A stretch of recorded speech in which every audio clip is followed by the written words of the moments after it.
Hello, parents. Welcome to the Masterful Parenting Podcast. I'm Ann Alvarez, parent coach, school counselor, and mother of two. Do you sometimes struggle with your parenting role? Do you notice that sometimes you're repeating patterns that you learned in your own childhood? Maybe you are carrying childhood pain that has not been healed, and you notice that it is showing up in your parenting with your own children. Perhaps you yell or get frustrated easily. Maybe you are directing them or telling them what to do all the time, and you notice that your actions are affecting your relationship with your children. Well, parents, I totally understand this. I came from childhood pain and I learned how to be a relational parent with my children. And I can teach this to you as well. This podcast is all about learning how to heal the childhood pain that we are carrying so that we can foster healthy relationships with our kids. Join us every week for a new show, and we will dive into the healing and the fostering of healthy relationships with our children.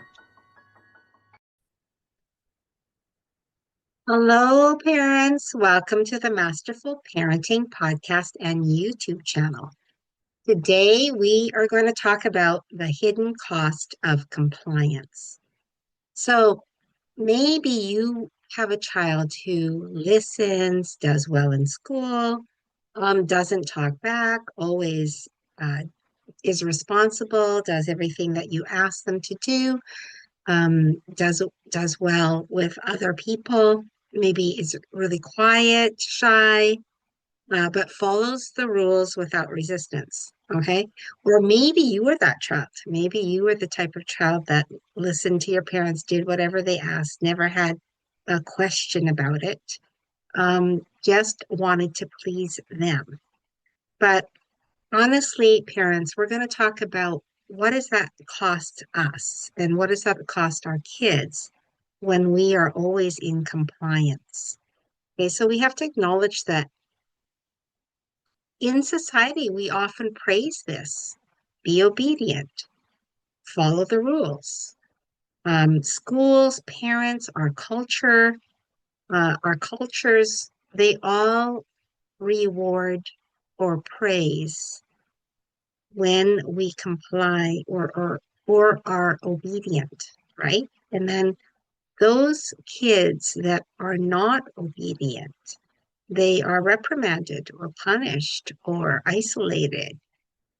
So what does it cost a child when they comply?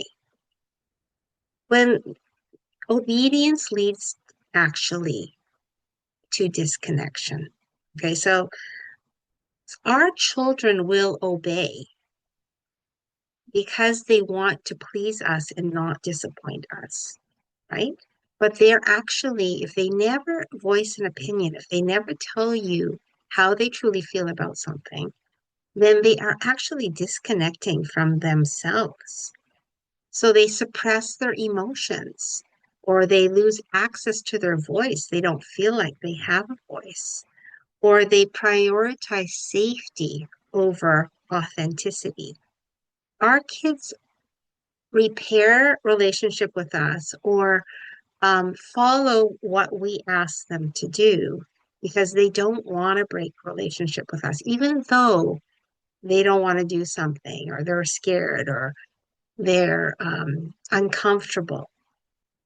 They will comply to keep connection with us. And if this actually is a way of sacrificing themselves, right? Children will sacrifice themselves for connection with their parents. Why? Because it's survival. Because they know their parents are the only people that help them to survive in life, right? It's kind of in our biology. Well, it is in our biology from from the infant ages, where there's a seeking of connection with parents, right? That's why they hug and they kiss and they tell you sweet things, right? The seeking the desire for connection is so strong, and it's rooted in survival. It's rooted in, I need my parents to take care of me. So I need to connect with them and I need them connected with me. So it's instinctual, and it's in our biology. But honestly, our kids do it for survival. And so we have to remember that they will self-sacrifice for us to help themselves in this survival mode in order to survive. So compliance can look like good behavior, right? But they could be masking their fear of disapproval or displeasing us, or their nervous system shuts down or freezes. So they don't have a voice, they don't have access to their voice, and they don't want to displease, or they're scared to disobey. And so then they freeze or shut down. And it could come out later in their lives where they will express it, express or try to express what they're feeling inside because they didn't feel safe enough to express it with us because they wanted to be labeled the good child, right? They want to be the good child. So I'm just going to share with you a story. Like when I was on this parenting journey with my oldest son, and my son was a very good student. He was the good child, okay? Um, very good academically, followed the rules. I was very more strict and regimented with him than I am now with my youngest son. Uh, and he learned quickly that compliance got him attention, got him love. Um, and so he was a rule follower, right? And then later on, down the road, when I got remarried, um, stepdad was like emotionally temperamental, ups and downs. And I noticed in my son that he was displaying some behaviors that I wasn't, clear about. I was worried. I remember he had a book in his room and he was using like a pocket knife to put uh, holes in it, right, to destroy the book. And I just, I kind of chalked it up to, oh, he's just being a boy. But now when I look back at it, I realize this is the compliance. He was trying to be the good child, masking his true feelings about things. And perhaps he was going through things that he could not express to me. If I could go back, I would go back to that moment and really have this relational conversation, which is what I teach parents now. Uh, because I didn't uncover the reason why, and I didn't talk to him about his feelings. Only later on, when he became an adult, I asked him, like, was it too much for you? How was that for you, honey? How was it having a new stepdad, having a new baby brother? Like, how was that for you? I had that impactful conversation with him down the road because I wasn't aware, like, I didn't have the skills, the parenting skills that I have now. And I didn't notice the signs that his compliance was actually masking what he truly felt. So, so parents, I mean, he's not damaged or anything now, but I just want you to know, parents, that our kids are obedient, but may be masking feelings underneath that they're not able to express to us. And it may come out in other forms, like it could come out in self-harm. It could come out in um, doing things, destructive things, when we're not around. It could come out in behaviors with other people because they're so pressured to be the good child at home. So then the behaviors come out at school or with their friends. So that's why we have to be aware of this. This is the cost of compliance, is that I can't truly express how I feel in my opinion. And so I'm frustrated and upset about it. And then it's expressed in other behaviors, maybe not right at home, but in other behaviors, in other situations, in other environments. So we have to understand that many parents were raised with this. I know I was raised this way. I was raised with, oh, be obedient, don't have an opinion. Kids are to be seen and not heard. Um, you you you don't have a say, you know? This is how I was raised. I didn't realize I was raising my oldest son similarly, unconsciously, with this messaging because I was praising him for his obedience and not asking him the questions of how do you feel? I parent so differently now with my second son. I always ask him how he feels about it. What do you think? How do you feel about it? Do you want to? And he's not a compliant kid. He's actually opposite from my oldest. But you know what? I'm grateful because nothing's hidden now. And he expresses what he truly feels. And he has a mind of his own. So, what really, really matters to our kids, parents, is the connection. Connection matters more than obedience. All right. Like I was still connected with my oldest, but um, I did not actually talk to him, confront the issue of why are you doing that to your book, honey? What's going on? How do you truly feel? I didn't have the relational skills I have now. Um, but going back in time, that's what I would have done. I would have said, let's connect on this. Let's figure this out. Because in the teen years, he was moody and grumpy and angry. Um, and maybe part of it was this adjusting and seeing, um, you know, his mom not being treated properly. You know, that is hard on a kid to see their parent living in a relationship that's not healthy. So, um, so I think that I think that affected him. I think if I talk to him about it now, he won't even think that it affected him because he's very positive, you know.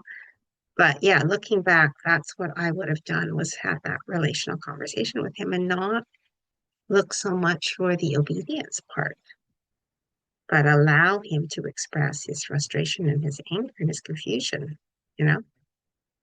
So we have to remember that connection is a biological need, and our kids will self-sacrifice to connect with us. That means that they will give up what they want, what they feel, how they truly feel about things.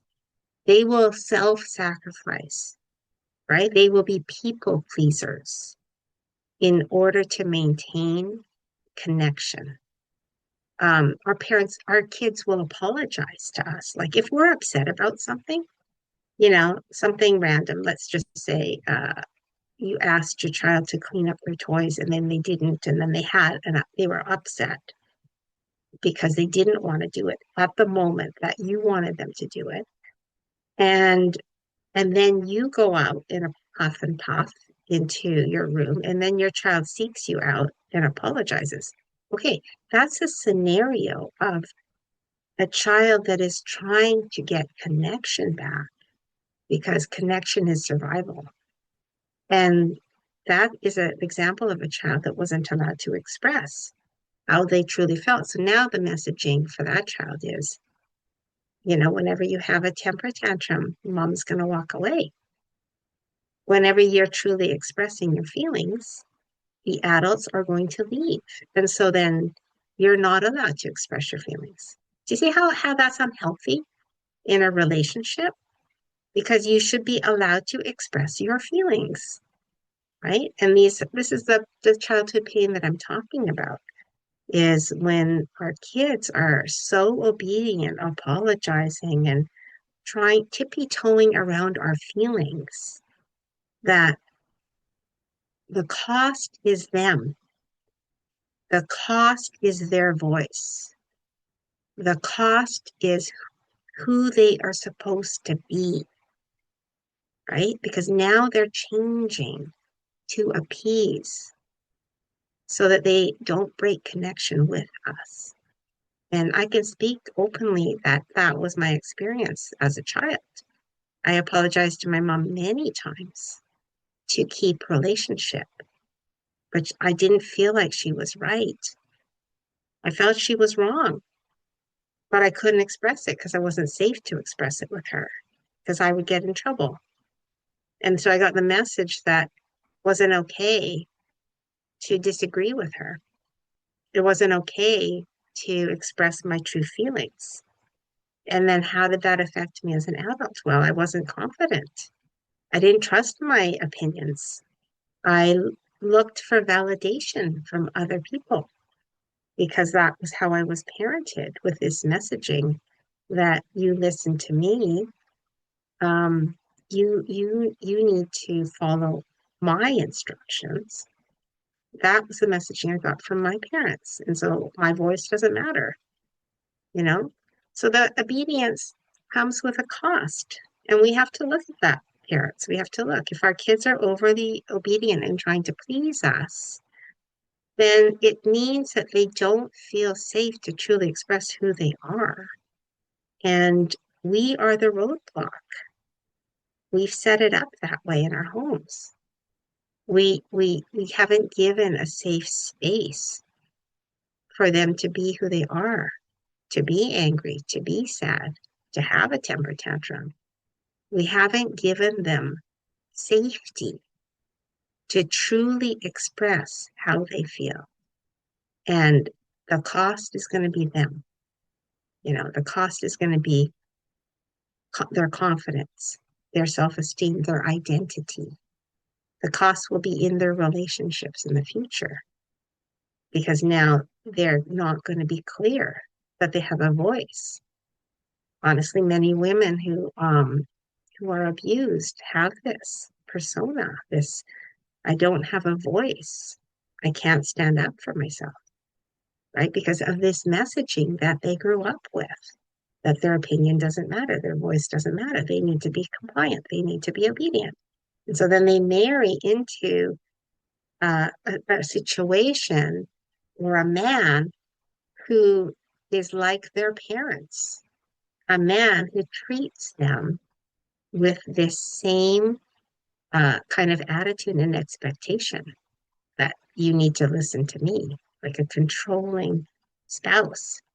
And so I don't want that. We want to raise children that are healthy. And how do we raise children that are healthy emotionally? We give them the space to truly express how they feel and also to be disobedient. Like, disagree with me. It's okay. Our relationship will still be intact. Tell me how you truly feel, even if I don't like it. We can talk about it, right? This is relationship. This is healthy relationship. To be honest with the ones that love us and that we love, right? And to not be scared that the relationship's going to break if I'm honest. The relationship won't survive if I'm honest. That is the cost of compliance, parents. So that is why it's so important to understand that obedience comes with a cost when our kids are not truly expressing how they really feel and what they want for themselves. Okay, so how do we build connection instead of compliance, instead of obedience? So we have to give them support when they're emotionally unregulated. So if they're having a tantrum, if they're crying, if they're, uh, you know, expressing really strong emotions, we have to allow it to happen. We have to be comfortable. We have to deal with our discomfort with emotion, right? Understanding that in our homes when we were kids, maybe emotion was not allowed to be expressed. But in my home, because I'm a healthy parent, I'm working towards healthy relationships, I'm going to allow my child to express, truly, truly express how they feel. And then we're going to develop internal discipline. We're going to say to our children, um, what do you think would help you? Uh, I believe routine is good. So when we have a routine in the morning, it helps our brains to be ready for the day.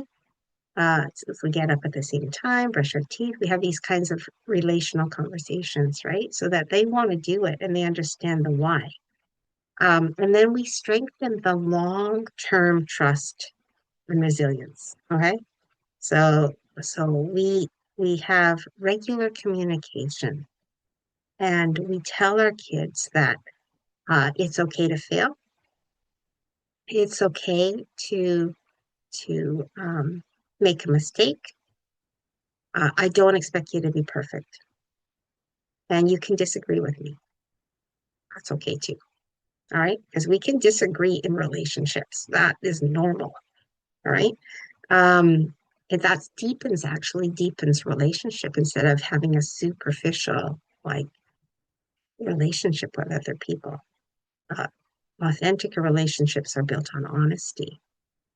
So that's what we need to do with our children. And then we have to reframe authority. So what that means is, um, sorry, parents, something came up. Uh, what that means is that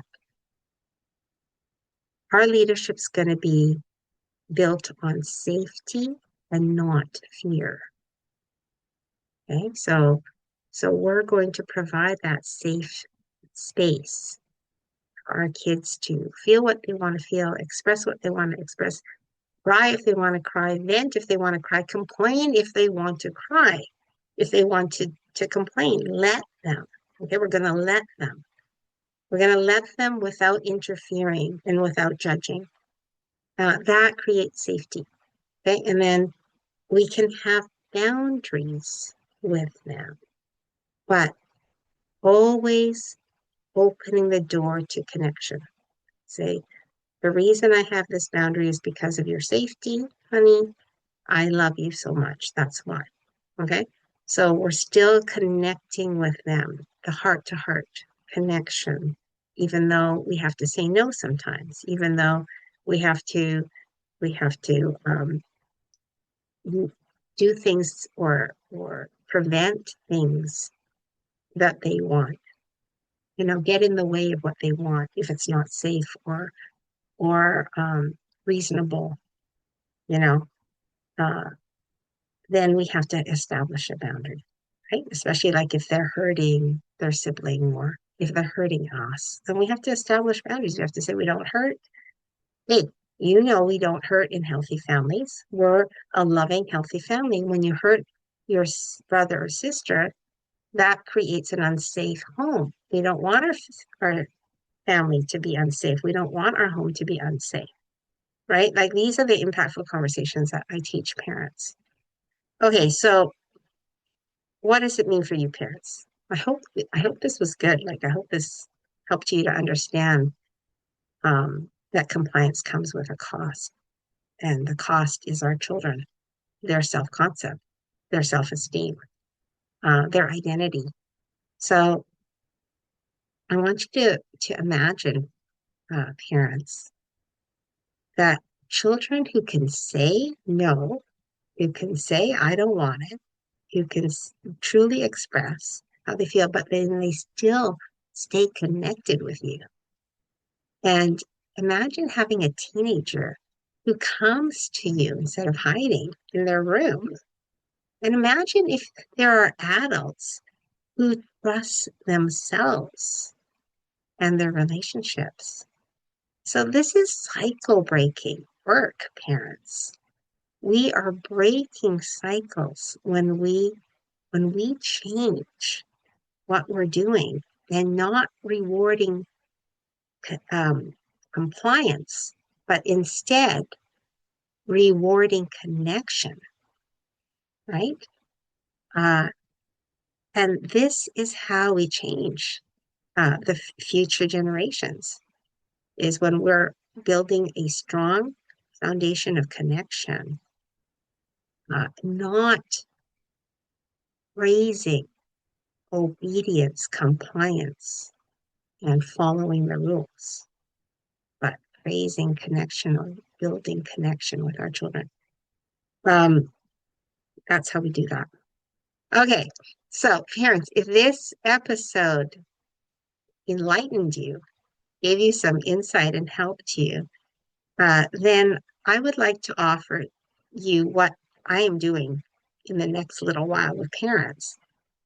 So if you want to learn how to parent from connection instead of control, then we begin the Masterful Parenting cohort on March the 3rd. Okay, and there's still time to enroll. I'm going to take a small group of parents through it so that I can give a lot of support. And if you miss that round, we're going to start up again on April 5th. So you have two opportunities, parents, to jump on this because it's really inexpensive.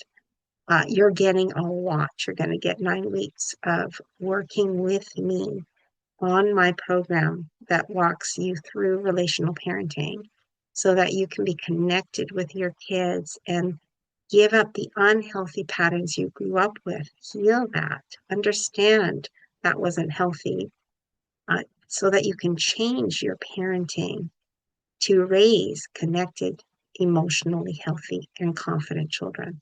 So it's really impactful. It's going to change your parenting life. So I would love you to join us on um, March the 3rd and or April. So just reach out. You can DM me and find me on my social links, and I've got the course link on my bio. So make sure you check it out, parents, because it's going to help you a lot on your parenting journey. You're going to gain confidence. You're going to heal. You're going to learn what's healthy. And you're going to expect that kind of relationship in your family and in your homes. All right, parents, take care, everybody, and we will see you next time. Thank you, parents, for joining the show today. If this show blessed you, changed you, or helped you in any way, I would appreciate a Google review or a review on my podcast. And I would love you to subscribe to my YouTube channel, Masterful Parenting, so we can get the word out to more parents about relational parenting. Thank you so much, parents, and we will see you next time. Take care, everybody.